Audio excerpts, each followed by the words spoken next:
period. Battle for leadership control takes disturbing dimension. Nigerian First Lady meets wives of new service chiefs, seeks support for armed forces to tackle insecurity. Plus, South Africa downplays U.S. decision not to attend G20 summit, says nothing unusual about it.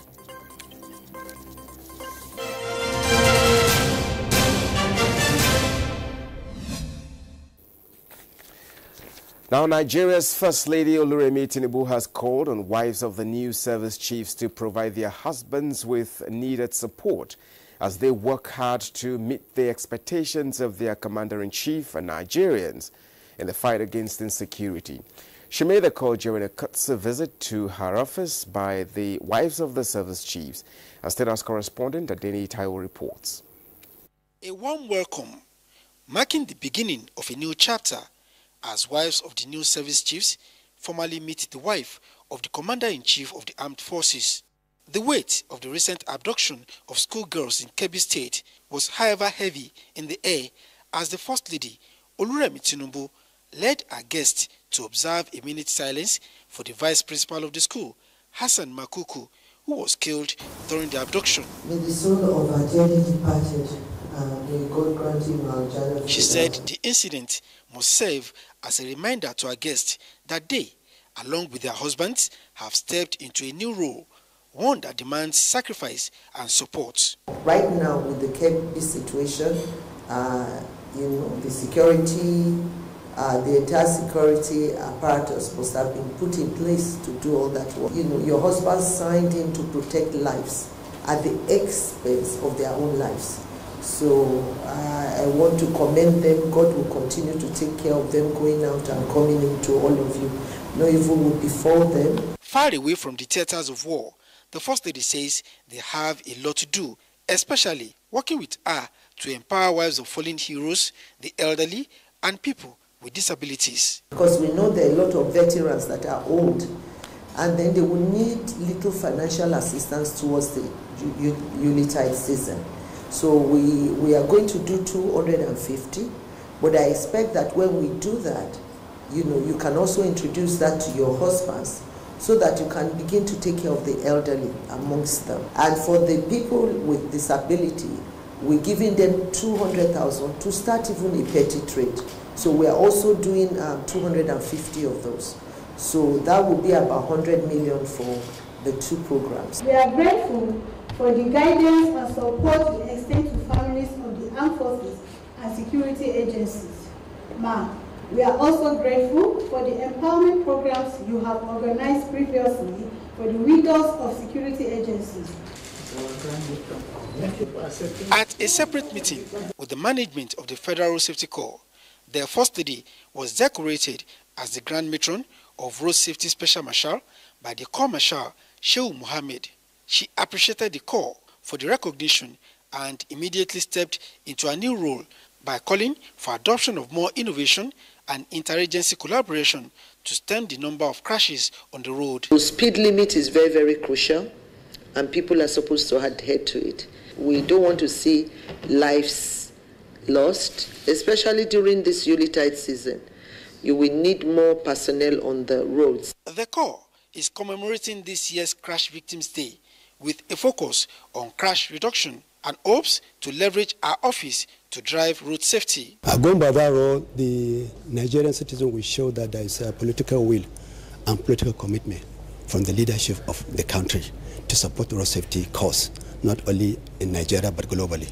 She's the one to canvass, she's the one to lead the championing the campaign on road safety.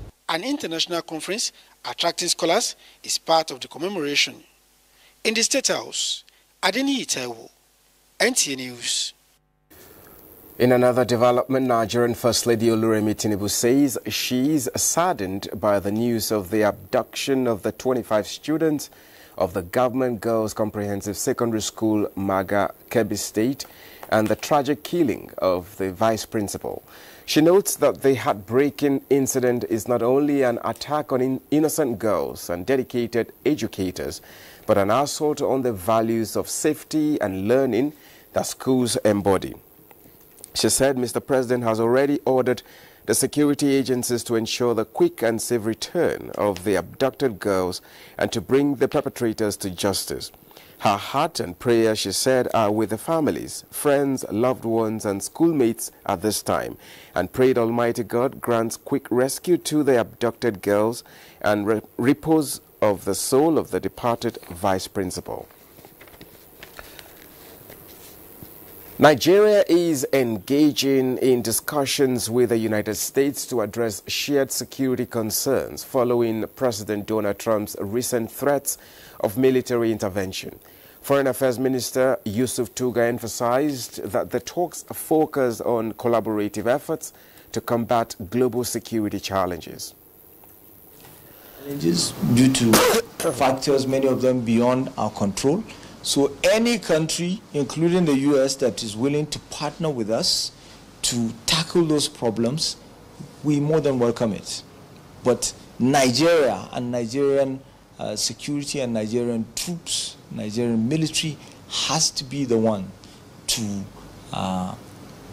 take the lead. Our hope is that Nigeria will get a fair hearing when they're having their public hearings. Instead of just listening to one side, we hope that the legislators see to it that they sample different opinions. Of course, we're living in the era of social media, and a lot of people get their news, they get their information from social media. A lot of it tends to be false, but it's easier to misinform people with this medium because the consumption itself is very fast. Now, from security to environment matters, where Nigeria is calling for urgent global support as the country confronts worsening climate impacts. Speaking on behalf of President Bola Ahmed Tinubu at the high-level session, Environment Minister Balarabe Abbas Lawal outlined key climate actions Nigeria is pursuing, while urging developed nations to deliver the long-promised $100 billion in climate finance and advance the pathway to $1.3 trillion annually until 2035. Charles Alpha reports. After the other, countries delivered their statements telling the world the truth with intent on how they want to deliver tangible results. For President Bola Ahmed Tinubu, who was represented by the Minister of Environment, Balarabe Abbas Lawal, it was a moment of global cooperation and strengthened support from the international community.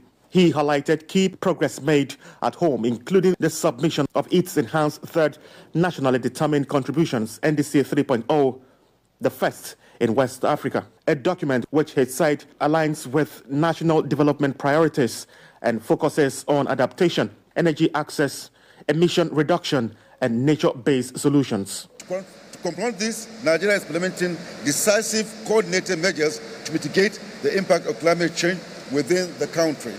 We recognize the critical importance of well-structured climate finance alongside technology transfer and capacity building in attaining sustainable development.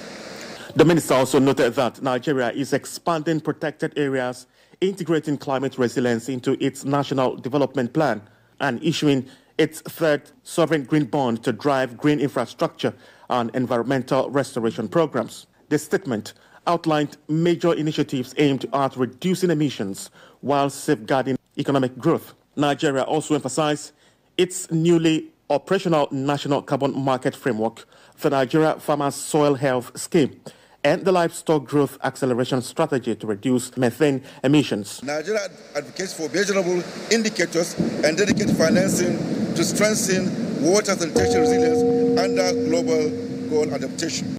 He called on developed nations to honor the long-standing $100 billion annual climate finance pledge, stressing that developing countries cannot scale adaptation and mitigation efforts without predictable funding. In another engagement at the Nigerian pavilion, the minister tasked delegates on delivering tangible results at COP30 for Nigeria. In Belém, Brazil, Charles Alpha, NTA News. In the meantime, African parliamentarians on the sideline of COP30 are driving discussions on a green energy transition with a focus on creating a clear measurement framework and expanding green jobs across the continent. Again, let's have details from Charles Alpha. Until now, there have been concerns about the lack of coordination, limited data, and insufficient knowledge sharing across African countries. Nations facing similar energy transition challenges, but often working in silos instead of pooling resources to drive a collective green transition. The situation, experts say, underscores the need for the continent to harness its abundant local resources, from vast sunlight to strong wind potential, and advance its energy transition without relying solely on donations or grants from the global north.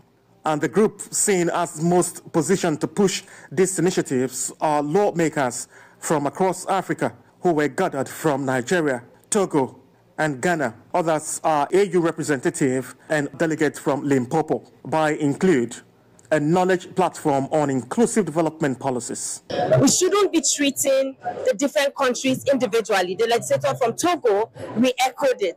You know, when we have green deals that should happen in Africa, it should be done in a coordinated manner for Africans by Africans. And we think it is important as Africans, we as individual countries, look at how we can intentionally incorporate the green energy transition into our laws. As we will understand, countries are so different. They are moving into very different speeds. So I think that one of the most important aspects is that we find some level of coordination. A lot of countries in the West started renewable energy, clean energy 70 years ago. And so if we are coming into the field at this time, we should be in a deliberate hurry. Some of these measures proposed by the African parliamentarians, when realized, they say will translate into more green jobs for the youth, more productive use of energy, and a wide range of economic benefits to the continent. In Belém, Brazil, Charles Alpha, NTA News. And South African Minister of International Relations and Cooperation, Ronald Lamola, addressed two significant developments. He downplayed the United States' absence from the upcoming G20 summit in Johannesburg, stating that it was nothing unusual. Simultaneously, he commented on the recent arrival of 153 Palestinians on a flight, describing it as indicative of a broader agenda to remove Palestinians from Palestine. Comfort Fashion tells us more. South Africa suspects a plot to displace Palestinians after two chartered flights brought 329 Gazans to Johannesburg. Officials, noting the lack of Israeli exit stamps and al-Majid's involvement, see a clear agenda to cleanse Palestinians from their homeland. Foreign Minister Lamola stated South Africa opposes such actions. The arrivals, who paid around $2,000 each, were promised safe haven. Some believed they were going elsewhere, and their contact with al-Majid ceased upon arrival. Many now seek asylum.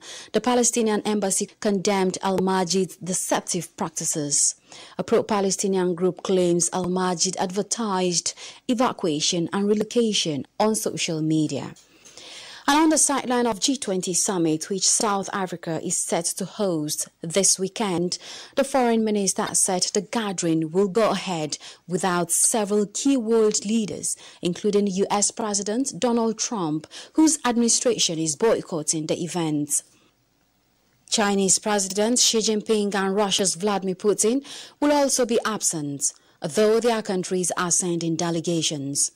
Sticking points to be addressed in the summit include language on gender, climate and sustainable development goals.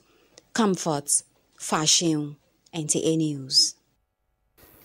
And President Bola Tinubu will on Wednesday depart Abuja for an official two-nation working visit to South Africa and Angola, where he will participate in the 20th G20 Leaders Summit in Johannesburg and the 7th African Union, European Union, AU, EU summit in Luanda. A statement by his special advisor on information and strategy, Bayo Onanuga, says the president's first engagement will be the G20 summit hosted by South Africa under the leadership of President Cyril Ramaphosa, who currently chairs the group. The Johannesburg summit, scheduled for November 22 to 23 at the Johannesburg Expo Center, carries the theme Solidarity, Equality, Sustainability. Leaders from the world's 20 largest economies, the European Union, the African Union, and invited guests will address critical global challenges across 3 plenary sessions covering inclusive economic growth, trade, financing for development, debt burdens, disaster risk reduction, climate change, just energy transitions, food security, critical minerals, decent work, and artificial intelligence. President Tinubu is expected to hold a series of bilateral meetings on the sidelines to advance Nigeria's renewed hope agenda and discuss regional peace, security, and development. Immediately after the G20 summit, the president will travel to Luanda for the 7th AU-EU summit on November 24th to 25. The meeting will bring together African and European heads of state and government, as well as young leaders, innovators, and civil society organizations to deliberate on shared priorities including climate change, inclusive development, infrastructure, the digital economy, creative industries, manufacturing, and agribusiness. President Tinubu will be accompanied by key cabinet members including Minister of Foreign Affairs, Ambassador Yusuf Tuga, Minister of Finance and Coordinating Minister of the Economy, Wale Edun, Minister of Solid Minerals Development, Dele Alake, Minister of Industry, Trade and Investment, Jumoke Oduwole, and the Director General of the National Intelligence Agency, Ambassador Mohammed. The President is expected to return to Nigeria upon the conclusion of both summits. You're watching the news on NTA International. It's time to take a break. More stories when we return. Please stay tuned.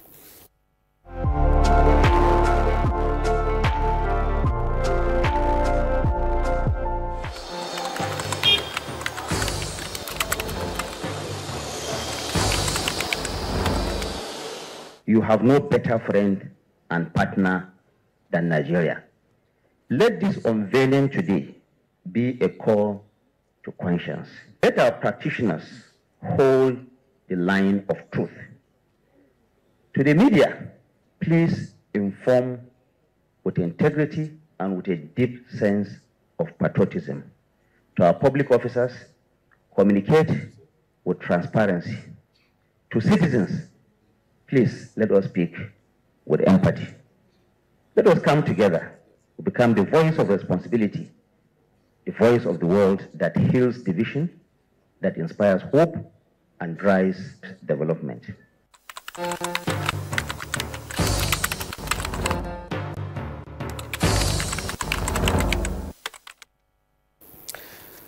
Stakeholders in the justice sector have continued to push for reform in the administration of the criminal justice system.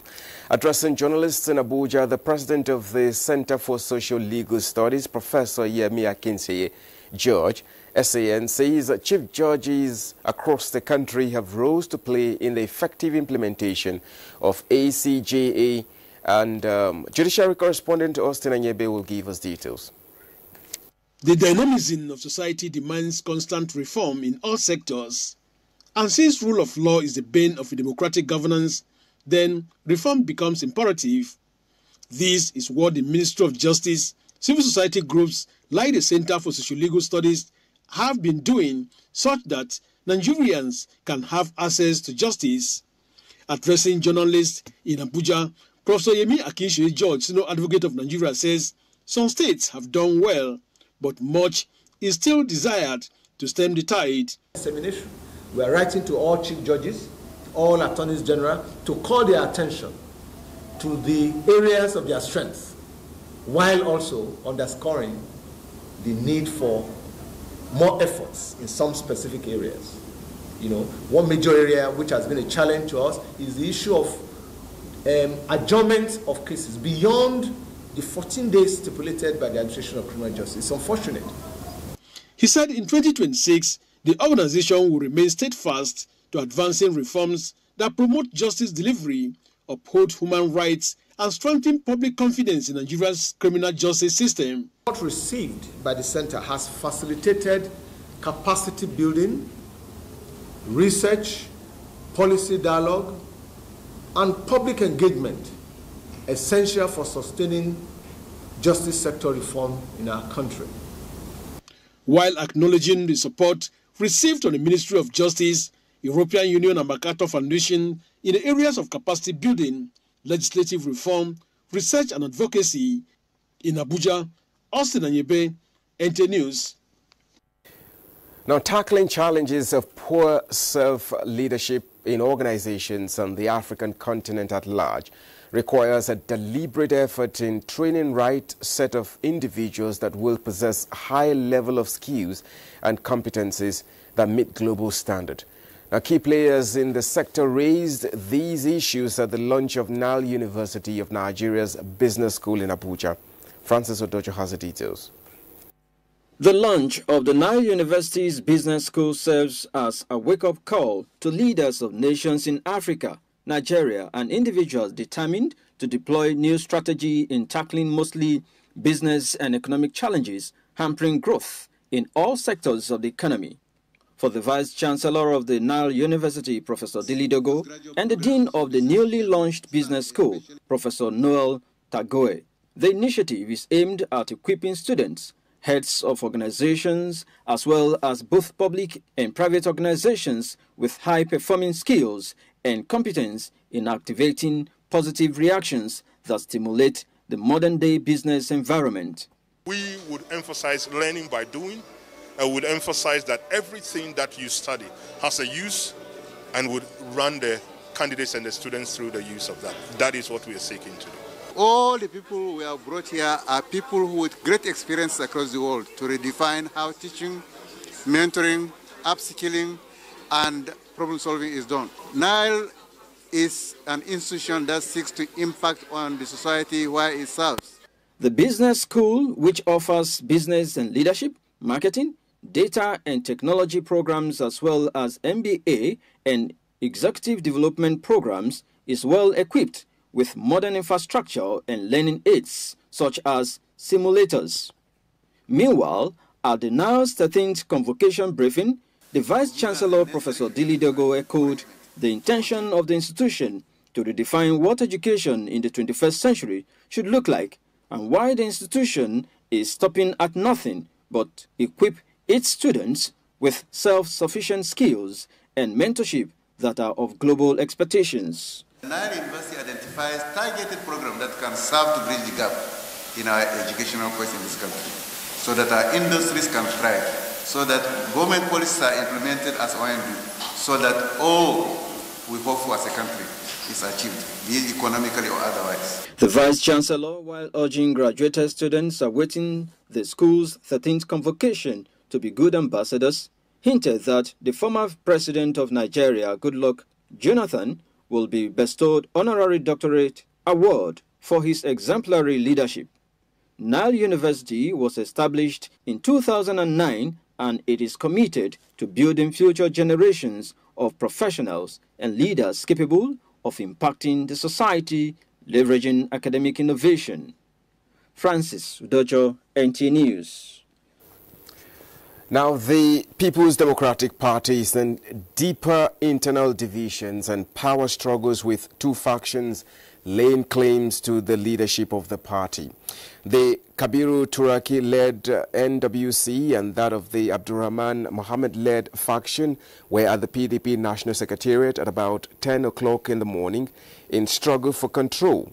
Initially, the Turaki-led NWC encountered difficulties accessing the halls and offices, but that was later resolved amidst altercations that later resulted at tear gassing party officials, including the governors of Bauchi and Oyo State. The FCT minister Nyesom Wike later arrived at the party's secretariat but remained in his car for hours. Both factions held meetings in separate halls. And details of this report will be brought to you in our subsequent bulletins. Now, civil society group has hailed the unwavering position of President Tinubu in handling some recent critical issues which have raised security and political tension, describing the president as an embodiment of wisdom and diplomacy.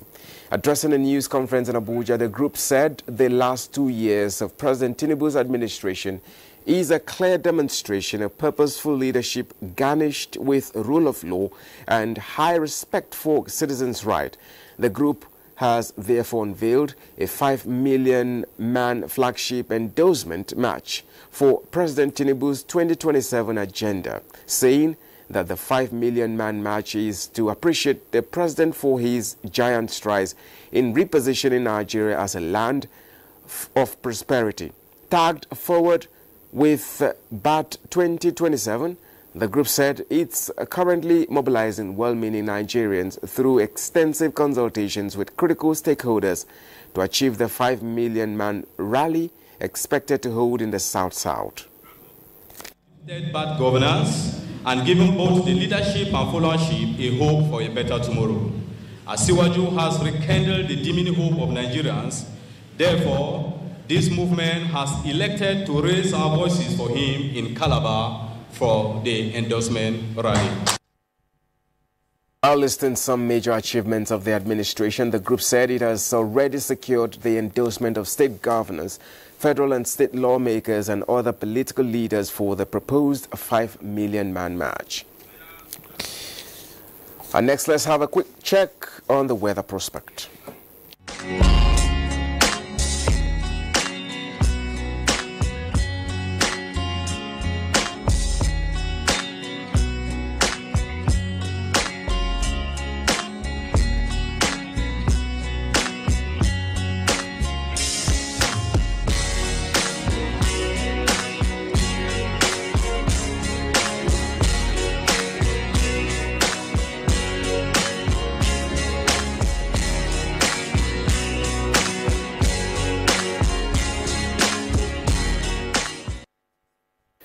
This is where we end the news. I thank you so much for being a part of it. My name is Justin Bemwi, and Chego Najai has been the sign language interpreter. We say bye for now.